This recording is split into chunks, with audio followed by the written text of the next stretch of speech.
The said artist who is supposed to be a gospel artist, who is supposed to have integrity, who is supposed to sing Jesus and mean Jesus, who is supposed to keep to her words and terms of agreement, breach the contract. Hello, welcome to another amazing video. If this is the first time coming across this channel and you like what happens here, then go ahead and click on that subscribe button. Also turn on your post notification bell so that you get notified whenever we post videos on this channel. On this channel, we do not promote hate speech, we do not promote violence, we only bring credible information that will benefit members of the public. I want to use this opportunity, I want to use this medium to appreciate YouTube for creating such an amazing avenue that helps us bring information, credible information to the members of the public. Now, I came across this video that caught my attention. I want us to watch it together. As you watch, do not forget to like and share. Okay, hello everyone. My name is Dr. Eezee, music executive, Eezee Conceptz Eezee Global Ministry. We're here at the court. There had been a purported and orchestrated evil agenda to sell the wrong impression to the public that we're running, and we keep wondering why we should be running. This is our country. No notice was given to me. We didn't know anything about the notice. And I've been appearing. I was at the EFCC on the 10th of December precisely, and I waited for about 4 hours and nobody attended to me. We're here in Nigeria.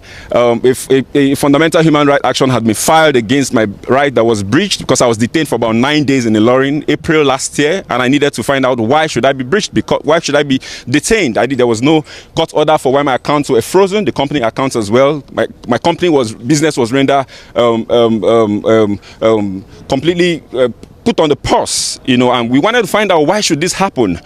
This transaction is all predicated on the premise of a contract. There's a contractual relationship, for goodness sake, and this contractual relationship, prepared by a certified lawyer, Udo Udoma, who is our copyright lawyer. There was a breach on this contract where the said artist who is supposed to be a gospel artist, who is supposed to have integrity, who is supposed to sing Jesus and mean Jesus, who is supposed to keep to her words and terms of agreement, breached the contract, boycotted monies for events into her personal accounts, where it was using the same contents that belongs to us, earns those monies personally without any form of remittance. We were remitting royalty until we sent a mail officially and said we will no longer send a mail to you any more royalties until there's a proper mutual financial reconciliation. We need to have a meeting, and this will be done on the premise of an unbiased audit without any form of religious influence of one of your fathers or your mothers who have your interest and want to twist us to do what is not wrong. It's about justice. Now, when we say these things, is it about money?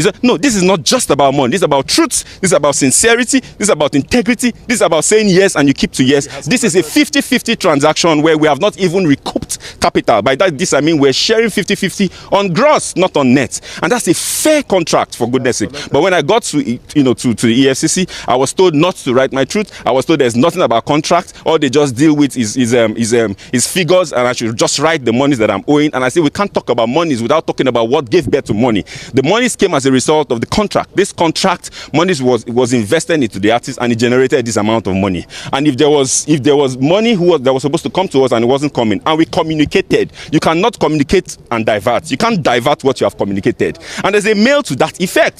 So how is this diversion?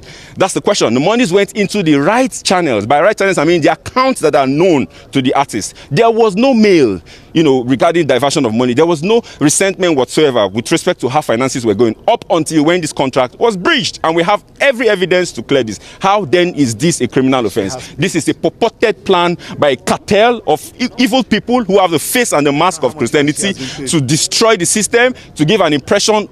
I'm talking about someone who has earned over $1,500,000 from the same contract. How do you discredit what you have benefited from?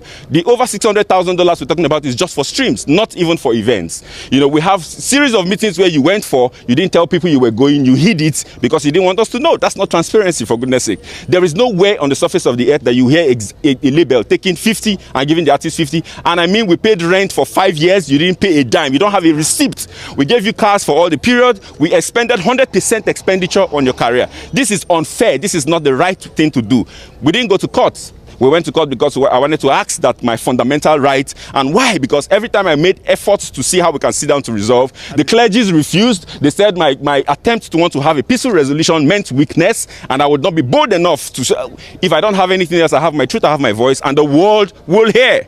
This is us at the courts here at Federal High Court. I was told that I ran away and I'm here. This is Dr. Eezee. We had also said the right thing to do is to go through an arbitration. When the audits collapsed because of the bias by the people who are supposed to handle it right, we now said, okay, let's explore what the contract provides, which is arbitration through the multi-door court, where this platform brings an independent auditor, either from ICANN, that is neutral and not affiliated to any of the parties, to look into the books. I will publish all our books to the world to see, and let her publish hers as well. Let there be transparency to the world, since we cannot settle it privately. What I will not take is to be arm twist. I will not be bullied. I will not be intimidated. No, I will not. It won't happen. Nobody has exclusivity or monopoly of madness. The law is the law, and it's clear. Regarding catalog, I've been threatened that they will put charges on me. They will put charges on me using the clicks and the connections that they have, and I won't have an option. And I won't have an option but to relinquish the catalog. I must go to jail, but all sorts of all manner of threats. And this is coming from Christians, people who call the name of the Lord. We are here at the court, and we have filed for a motion for the warrant of arrest to be set aside until it is clearly established if this is a civil transaction or not. And as God will have it, the judge and the court has granted that motion be set aside. I want to thank you for following this. Please pay attention to the truth. Don't be a fanatic. Don't say, oh, I love this person, I hate. No, pay attention closely to the sequence of what this has happened. There are picture evidences, there are video evidences, there are contractual witnesses to this, and these people are alive. Let questions be asked. Don't be swayed by your love and emotions, the emotional connection you have to the people who sing. Don't be deceived by religiosity. No, a lot of times appearance is not reality. Pay attention to the nitty-gritty of this. This event is going to unveil and unravel a lot of evil that goes on within the gospel ecosystem. My name is Dr. Eezee, and I want to thank the members of press and the public for granting me here. On my left are part of members of my team, my legal department, and we have Barrister Isaac here, and we have Barrister Maxwell. Thank you so much, my lead counsel, Dr. Ubani San, Ife, and everyone who is a part of ensuring that this truth is cascaded to the world, and members of the public. Thank you so much. Please allow some follow-up questions. First is, you said you ruled out a number of things that you did for Mercy Chinwo. Is this exclusive to her? Sorry? You reeled out a number of things that you did for her. Yeah. In your press release, you said you made her, you said you gave her a flat apartment. Yes, please. Yes, please. Is this exclusive to Mercy Chinwo? Or with respect to her contract. So that's the contractual obligation. From our own end, we're supposed to provide all costs. It's a 360 deal, which means a recording and management contract. So we provided all costs: production costs, housing costs, video costs, mobility costs, and we have the receipts and evidence for all of this. Yes. So yeah. Is it exclusive to Mercy Chinwo? It is not exclusive to. It is exclusive to all the artists on the label. Yes, please. Okay. Herself and every other person that is part of this orchestrated conspiracy. So all other artists enjoy... They enjoyed it, yeah. Yes, please. Yes. 50-50 for every other artist. Yes, so it's a 50-50 for her. And then it's a 60-40 and 40-60 for some others. And then 50-50 for... But at the end of the day, the ratio is about... It's 50-50, yes. Based on the agreements. Okay, yeah. Sir. And then you said, you are in EFCC custody. Yes, please. You stressed that it's a civil dispute. Yes, please. But they said they are dealing with figures that I shouldn't talk about. They want you to acknowledge that I was you owe her. Okay. The reason I stayed 9 days in EFCC is because they said to me that if I do not write what I am told to write, I would remain in detention. So because I needed to be free, it's my very first time being in the police station. I want to challenge the public that you will not find my name traced to any law enforcement agent anywhere in the world. I've never visited the police station before. I am a credible Nigerian. I do business and straight. But then I was told that if I do not write, compelling me to write in the manner I was being told to write, that I was going to remain in their custody. And what do? And they transfer money from your account. What do? You have to follow somehow. So under Durex, I did the things that I did, and then I agreed to transfer a certain amount of money, of course, because the account was blocked. I didn't get the court order. Okay, $274,000 was made to be transferred to her, and then I said to them, "Why are you making me to transfer money to her when she is not remitting or or giving back what she owes. She owes the company a third album and a couple of singles. She has money she's boycotted into her personal accounts that we're not aware of. She didn't give account of. She has events she had attended. We need this transparency has to be both ways. So it's already one-sided.